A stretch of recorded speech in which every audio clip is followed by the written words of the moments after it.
What is going on, guys? We are back playing some more Surviving with IndustrialCraft 2. Now, unfortunately, this episode is going to be the last episode of the series, so we're not going to be doing anything crazy interesting today, but we are going to be doing a couple important things. So, as I did with the Immersive Engineering series, the series wrap-up is going to involve a world tour, which we're going to get to in a little bit.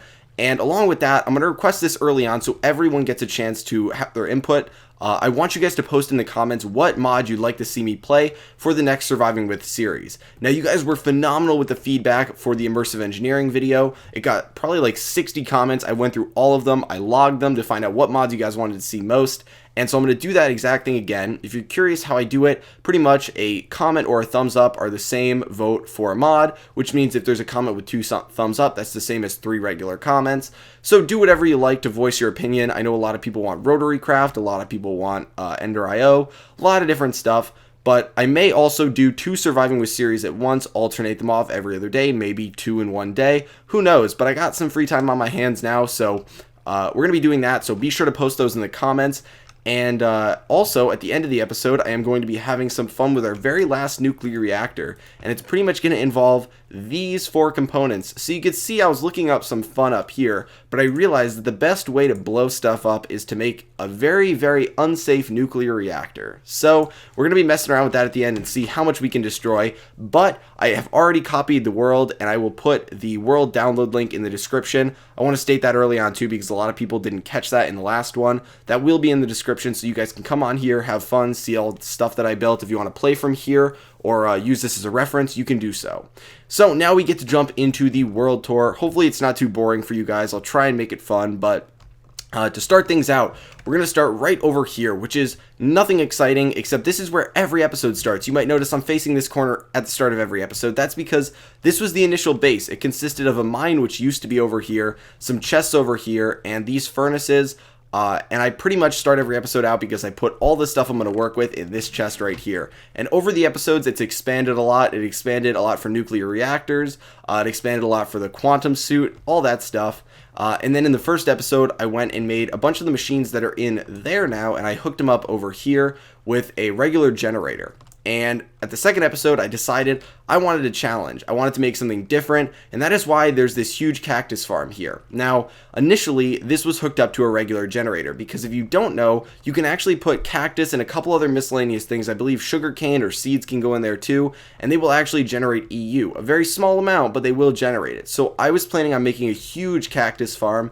I got probably like 8 layers up there. Maybe it's only like 6 or 7, but it's pretty big. And I was using that for a while, and then I found out about the biogas power generation that I could make, and that is the setup down here. Now, this has undergone a couple different changes and a lot of input from you guys, but we have come to this final product, which really can't even process all this cactus right now. It's only 2 layers deep, but it could honestly go all the way down to bedrock if I really wanted to. So this was probably one of my favorite things that I made in here, because this creation is pretty much all my own. I had fun making it, and you guys helped out a lot, but this was built by us, so I'm really happy with that. A couple other things, I guess we can go over the stuff down here now and not go in episode order, but the next thing over here is the first nuclear reactor was right here. It was pretty much the same setup as this, except right where the liquid-cooled one is. And it was just a plain reactor that was able to generate 420 EU per tick, and then it evolved into this nuclear reactor right here that's a liquid-cooled one. And this one, although it generates a lot less EU per tick, was a lot more fun to build, and it comes all the way down here, which ends up creating steam, and then it's superheated steam, and then it turns the superheated steam into regular steam after getting EU, and then turns the superheated steam back into distilled water after getting, or the steam back into distilled water after getting more EU from it, and creates a cycle in here. So this here is just piping back up to our MFSU up there, or wired back up there. Then along with that, we also have right here the dangerous MOX reactor, which I made very recently. Now this one is interesting because if you don't know, if you didn't see the video, a MOX reactor generates more power based on being heated up really hot. So this thing is sitting at, I think, 75% right now. We can look at it. It might hurt us. It's not on, but it's sitting at 75%. So that's generating, if I were to turn it on, roughly 1050 EU per tick, which is pretty good. But I made this, and it's just pretty much surrounded by a ton of reinforced stone, which was really annoying to make. But that one was a fun build. A lot of people liked seeing that one. Oh, then we have this right here, which is pretty much plutonium generation. Now, this was requested a lot because plutonium is pretty useful, and it can be actually used in, I believe, other mods if you're playing with a pack, but pretty much what this does is it's super cost effective in that it uses only 9 different components along with 27 fuel rods. Doesn't get much EU because these aren't really efficient. They're not placed next to each other. They're not, bouncing. I believe it's the neurons off each, or whatever it is. That's not right. Neurons. It was neutrons, I think. But they're not bouncing those off each other, which means it's not super effective. But it does process 27 of these in 2 hours and 45 minutes, which can get you 3 pieces of plutonium or 1 RTG pellet if that's what you want. So that's pretty much all the stuff down here. Lots of nuclear reactors, 3 different kinds. One thing I also can state is that right over here is the radioisotope heat generator, which is mainly why I have the plutonium. This was a huge upgrade to the biogas power generation because it pretty much is an infinite source of heat coming out at an extremely fast rate, 64 heat units per tick, and it's allowing us to fill this whole thing up without using the fluid heat generator like I was before, which cut the efficiency of this thing by a ton.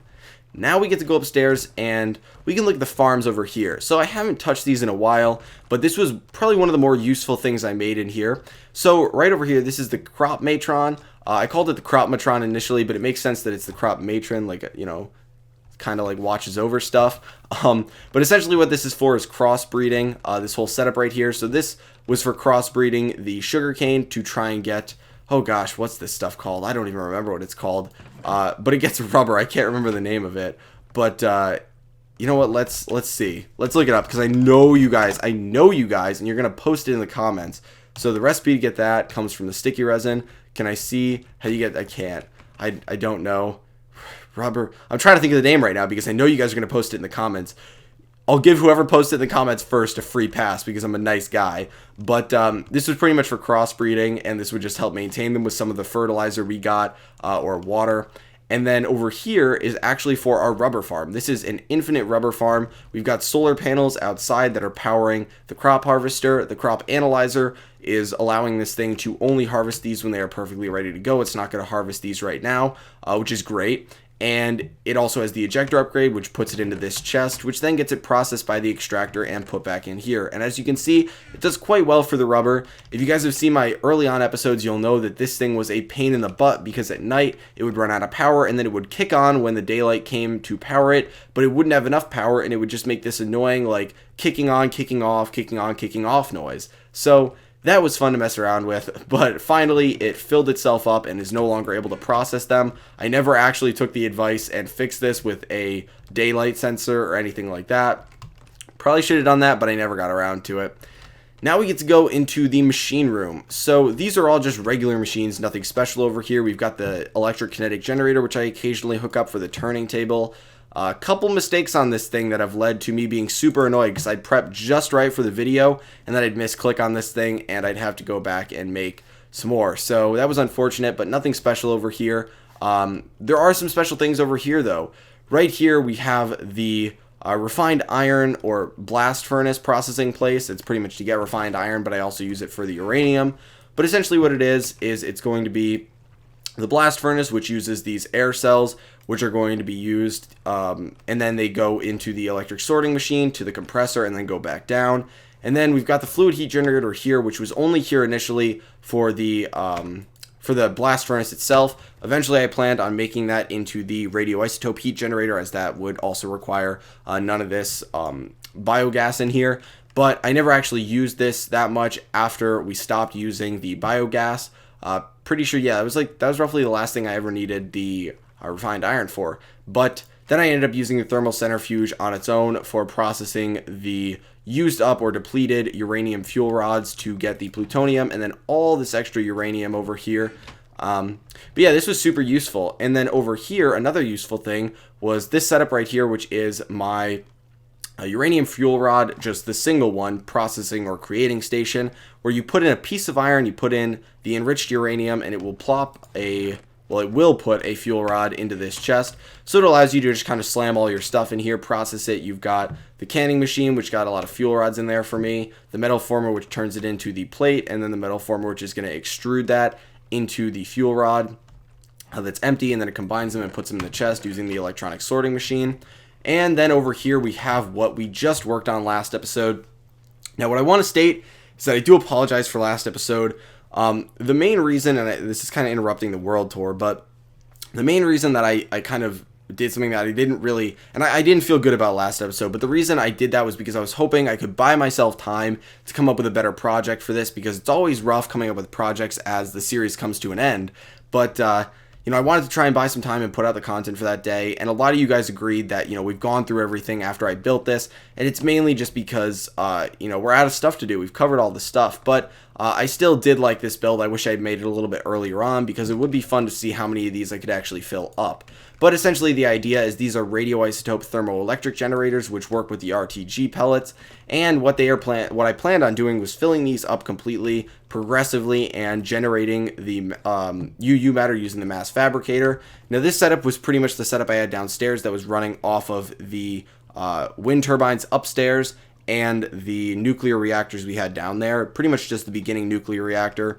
And I used this to get all of my iridium. It required probably like 3 days of AFKing during one of my finals, or not a final, during one of my just plain exams for chemistry.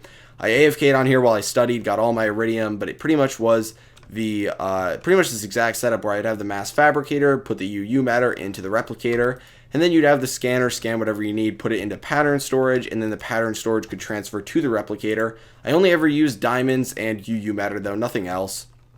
So that was the setup, and that is the whole base, guys. There's really nothing that I skipped over except the wind turbines upstairs, but those are boring. It's just a bunch of wind turbines upstairs. Nothing special. We've got a lot of different stuff in here, like the quantum suit that we made, which took an entire episode of crafting, and people, dealt with me for that one, which I applaud you guys for enjoying that episode somehow.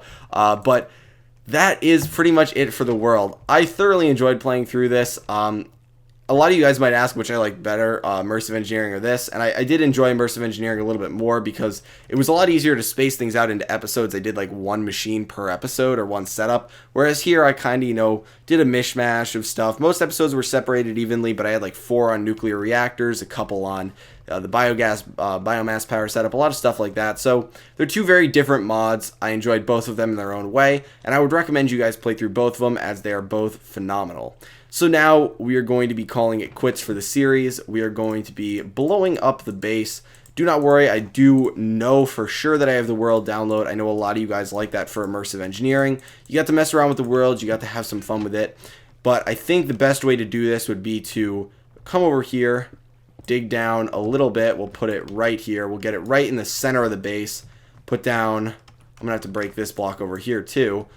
Put down the nuclear reactor. Now the thing that's fun about this is that we did a lot of nuclear reactor stuff, so it only seems fit that we end the world with a nuclear reactor. So we're going to see just how much damage this can do, and I tested it out. It does a lot of damage. Oh my gosh, I got to get up here. Okay, there we go. There we go. So we got all these ready to go. I don't know if I have enough fuel rods to fill this, but we are going to need some time to get some space. This will make it heat up really fast because they're right next to each other, and we're not going to be putting that heat anywhere. So you know what we're going to do? Do we want... You know what? We'll go down in flames, okay? And we're going to flip it, and we're going to come over here, and we're just going to let this thing blow us to smithereens.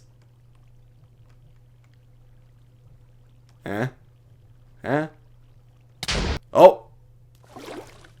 There we go. Score 101. That's pretty weak. But, yes, that is that. I don't think if we respawn we're going to be there because our bed was just obstructed. But, we can travel over there. We can travel back while I'm talking. But I just want to make sure that you guys know to post in the comments what you want to see in the next series. I can't stress that enough.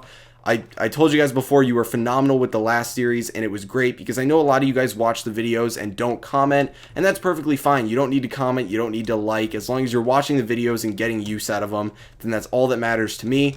But, wow. Hey, look, it protected at the reinforced stone. That is crazy. Now you guys see what you could do to your base if it blows up. But yeah, I don't care if you guys comment on any of the other videos, but if you're gonna ever comment on a video of mine, comment on the end of a series video because I really want to know what you want to see. I want your input. I want to make the best content I can for you guys. So any feedback on the series as a whole, any feedback on what mod you want to see next, if you want me to tell personal stories during them, only be informative, short episodes, long episodes, every day, every other day. Anything about the series that you guys can tell me will be phenomenal. So I want to say from the bottom of my heart, thank you for spending the time every couple days, now every day, watching this series and playing along with me or helping me out. And it's been a great ride for this series. I'll be posting probably a new video with the new series I'll give you guys like 2 days to post all your comments. I assume by then most people will have it in 2 or 3 days, and then we'll have the new episode out. So again, thanks for watching, guys, and I will talk to you later.